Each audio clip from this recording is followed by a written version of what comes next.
Yeah, we've been thinking about this since early Saturday morning, and our folks here have been kind of strategizing.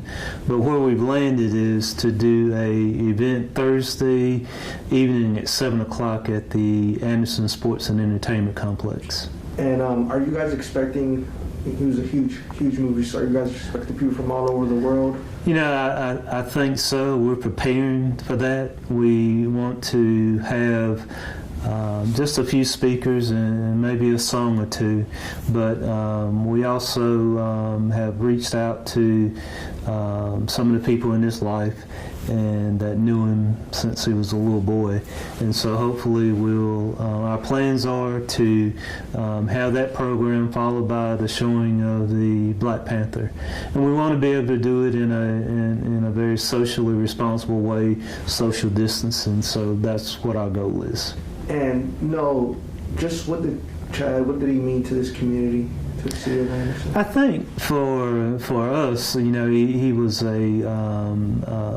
as most people know by now, he's very humble, you know, to go through that. And that example is set from his parents. I've known his parents for a long time.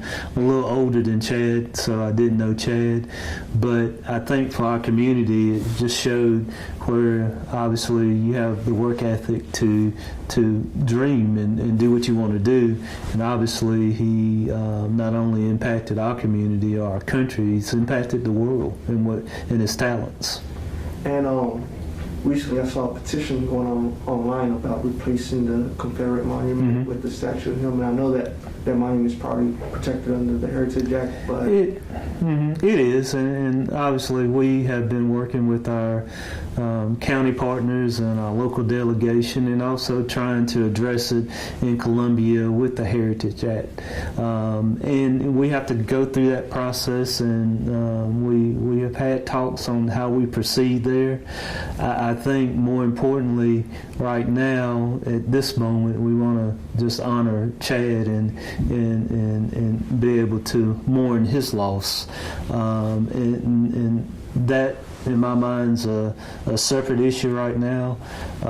What I like to think at some point in time we could have a bigger memorial, a permanent thing to recognize Chad in our community, where people not only in Anderson would be proud of it, but people throughout the country and the world would be proud of it too.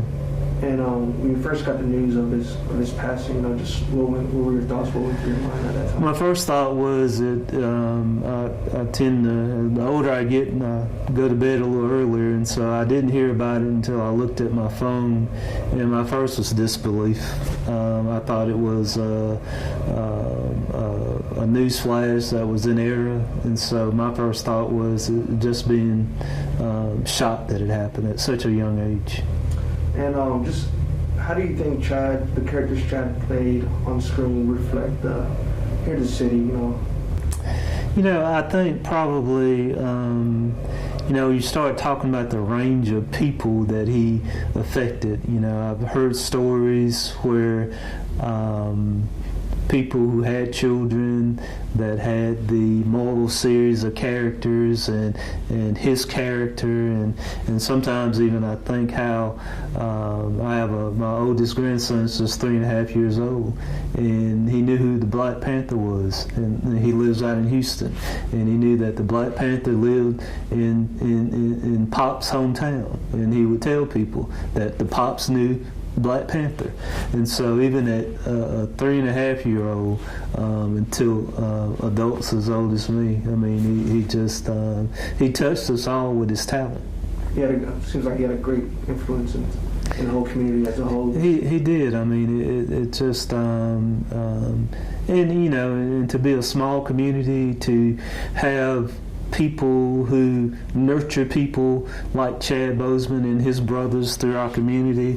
I talk a lot about our community being caring, and we put our hands around people, and that's just a testament of how he lived his life. Gotcha. And is there anything else you'd like to say? No, I'm good. I'm just very sad right now that we're all having to go through this.